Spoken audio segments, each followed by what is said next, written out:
তোমাকে বিয়ে করে আমার বাড়ির বউ বানাবো। সত্যি বলছো? সত্যি সত্যি সত্যি। তুই এত নোংরা ছেলে। সেদিন আমি আমার বান্ধবীর কথা শুনে তোকে বিশ্বাস করেছিলাম, আর তুই আমার সাথে এত বড় বিশ্বাসঘাতকতা করতে পারলিস?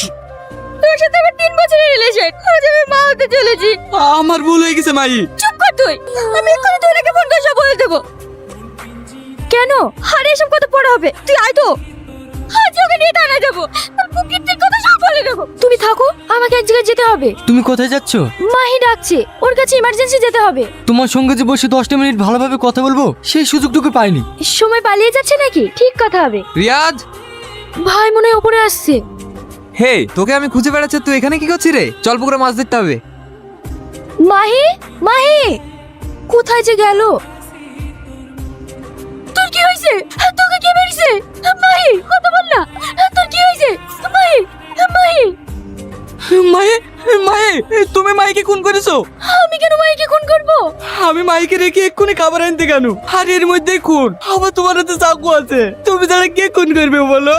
আমি এক্ষুনি থানায় ফোন করছি। বিশ্বাস করো রকি, আমি মাহিকে খুন করিনি। তুমি থানায় ফোন করো না। আমি যদি থানায় ফোন না করি, এই লাশ তোমার করে পড়ে আছে, আমাকেই তো সন্দেহ করবে। না না, আমি এক্ষুনি থানায় ফোন করবো। আমি মাহিকে এখান থেকে সরিয়ে দেওয়ার ব্যবস্থা করছি। ঠিক আছে, আমি গাড়ি ঘুরাছি, তুমি মাইকে নিয়ে আসো, আর কেউ যেন জানতে না পারে। ঠিক আছে। কি রে, এত রাত হলো কেনে? আমরা সব না খেয়ে বসে আছি, চ খেয়ে নিবি।